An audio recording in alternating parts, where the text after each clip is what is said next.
A ChatGPT model is the underlying artificial intelligence system that powers ChatGPT and generates responses when you type something. In simple terms, think of it like a smart brain that has been trained on huge amounts of text, including books, websites, and conversations, so it can understand language patterns and respond in a helpful way. That's why ChatGPT can answer questions, explain concepts, write emails, essays, and code, and even hold natural conversations. In this video, I'll explain what ChatGPT model is, what agent mode means, and how to use agent mode step by step so you can get better results from ChatGPT. If this tutorial helps you, make sure to hit like and subscribe for more easy AI guides. Let's get started. First, it helps to understand the difference between ChatGPT and a ChatGPT model. ChatGPT is the product you use, while the model is the AI engine behind it. The model is what actually processes your prompt, understands your request, and creates the response.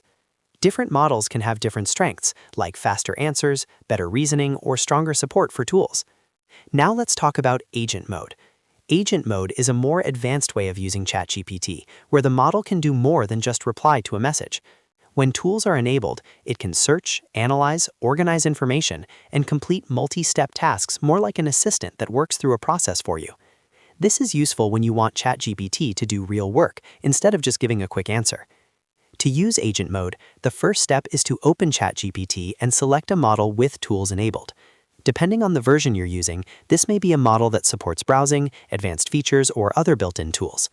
The key idea is that agent mode works when tools are turned on. Without tools, ChatGPT can still answer questions, but it cannot actively perform many of the task-oriented actions that make agent mode so useful. Once the right model is selected, the next step is to give a clear task. This is very important. Instead of using a tiny prompt like, "Tell me about marketing," try giving a fuller instruction such as, "Research digital marketing trends and create a 5-point summary with examples." That gives the agent a goal, a structure, and a clear outcome. The more specific you are, the better the result usually becomes. Agent mode is designed to break larger tasks into steps, so you don't need to micromanage every part of the process. After you submit the task, the next step is to let it work step by step. Depending on what you asked, it may search for information, analyze the details, compare sources, organize the findings, and then generate the final output. This is where patience matters. Don't keep interrupting it while it's processing. Let it finish the task so it can complete the workflow properly. You'll usually get better results when the agent has room to think through the request. Once it gives you the result, the final step is to refine it. This is where ChatGPT becomes really powerful, because you can follow up with simple instructions like make it shorter, add examples, or convert to script. You can keep adjusting the output until it matches exactly what you need. That back and forth is one of the biggest advantages of using ChatGPT agent mode, because it helps turn a rough answer into something polished and useful. So to quickly recap, a ChatGPT model is the AI engine behind ChatGPT, and agent mode is the tool-enabled workflow that helps it handle bigger step-by-step tasks.